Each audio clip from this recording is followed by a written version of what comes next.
তো মূলত আমরা 5টা কারণে কোরবানি করে থাকি। এক নম্বর হলো আল্লাহর হুকুম পালন করি। আল্লাহর হুকুম পালনার্থে এই কোরবানিটা করে থাকি। আল্লাহ রাব্বুল আলামিন বলেন, ফাসাল্লি লিরাব্বিকা ওয়ানহার, তোমরা আল্লাহর জন্য নামাজ পড়ো, আল্লাহর জন্য কোরবানি করো। তাহলে আমরা কোরবানিটা আল্লাহর হুকুমে আল্লাহর জন্য করে থাকি। দ্বিতীয়ত কোরবানি করি আমরা যে এই কোরবানিটা হযরত ইব্রাহিম আলাইহিস সালাতু ওয়াস সালামের সুন্নত। আমাদের জাতির পিতা, মুসলিম উম্মতের পিতা হযরত ইব্রাহিম আলাইহিস সালামের সুন্নত। সাহাবায়ে কেরাম জিজ্ঞাসা করলেন নবী সাল্লাল্লাহু আলাইহি ওয়াসাল্লাম কি, ইয়া রাসূলুল্লাহ, এই কোরবানিটা কি? মা হাযিহি, এই কোরবানি কি? নবীজি বললেন যে এটা তোমাদের পিতা ইব্রাহিমের সুন্নত। তারপর সাহাবা জিজ্ঞাসা করলেন এতে আমরা পাবো কি? তো নবীজি বললেন প্রত্যেকটা পশমের পরিবর্তে একটা করে নেকি। হযরত ইব্রাহিম আলাইহিস সালামের সুন্নত হিসাবে আমরা কোরবানি করব, নবী সাল্লাল্লাহু আলাইহি ওয়াসাল্লামের হাদিসের উপরে আমল করে।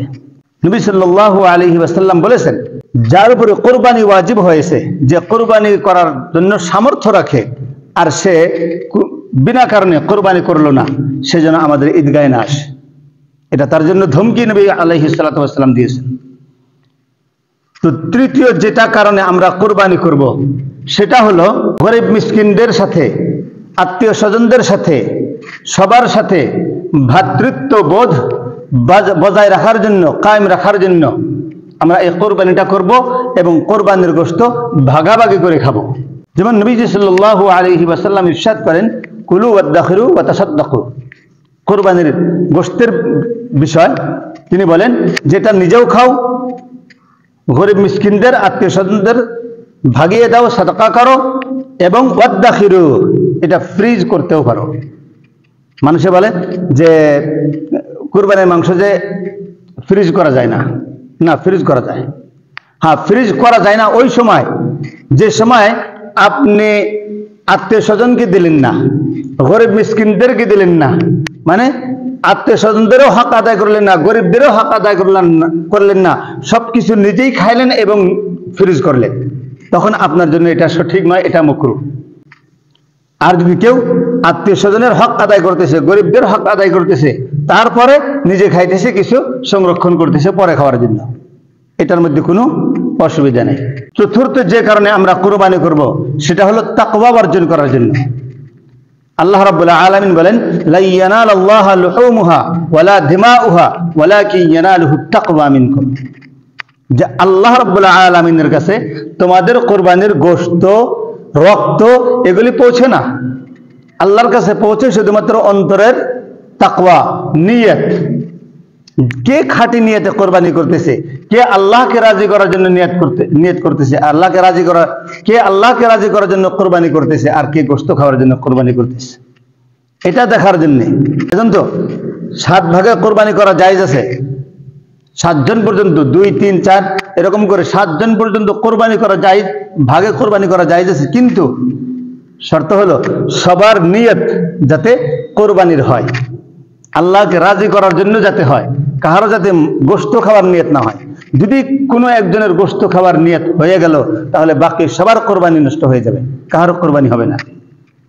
সেজন্য ভাগে যারা কোরবানি করবেন তারা ভাগে ভালো করে যাচাই করে নেবেন এবং তাদেরকে বুঝিয়ে সুঝিয়ে নেবেন যে দেখো ভাই, কোরবানির নিয়ত করিও, গোশত খাওয়ার নিয়ত করিও না। কারণ গোশত খাওয়ার নিয়ত করলে কোরবানি নষ্ট হয়ে যাবে, আর কোরবানির নিয়ত করলে কোরবানিটাও ঠিক হবে, আমি গোশতও পাবো। গোশতর নিয়ত করলেও গোশত পাবো, না করলেও গোশত পাবো। আমি বলতেছিলাম যে কোরবানি যে সমস্ত কারণে, যে সমস্ত উদ্দেশ্যে আমরা করে থাকি, 4টা কারণ বললাম। পঞ্চম কারণ যে কারণে আমরা কোরবানি করে থাকি সেটা হলো নফসের কোরবানি। অর্থাৎ এই কোরবানির দ্বারা ঈমান, আনুগত্য প্রকাশ করা হয় এবং নিজেকে আল্লাহ রাব্বুল আলামিনের ইচ্ছার কাছে সমর্পণ করে দেওয়া হয়।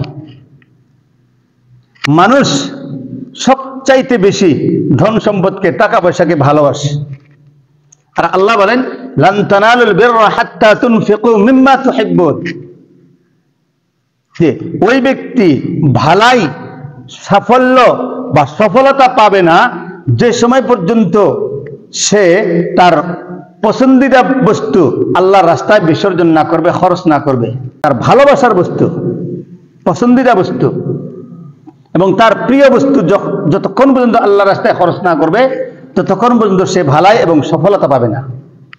আর মানুষ টাকা পয়সাকে অনেক বেশি ভালোবাসে, সেজন্য এই টাকা পয়সা খরচ করে আমরা পশু ক্রয় করতেছি, টাকা পয়সা খরচ করে নিজের প্রিয় বস্তুকে খরচ করে পশুর আকারে আমরা আল্লাহর রাস্তায় বিসর্জন দিতেছি। তো এটা হলো আল্লাহ রাব্বুল আলামিনের আদেশের আনুগত্যের পরিচয়।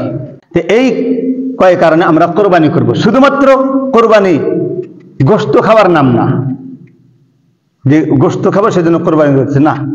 এর মধ্যে আল্লাহর হুকুম পালন করা, নবীজির হুকুম পালন করা, হযরত ইব্রাহিম আলাইহিস সালামের সুন্নতের উপরে আমল করা, আত্মীয় স্বজন গরিব মিসকিনদের হক আদায় করা এবং আল্লাহর রাস্তায় প্রিয় বস্তুকে দান করা, প্রিয় বস্তু খরচ করা এবং আল্লাহ রাব্বুল আলামিনের কাছে নিজেকে সমর্পণ করে দেওয়া, আল্লাহ তাবারক ওয়া তাআলার আনুগত্য স্বীকার করা।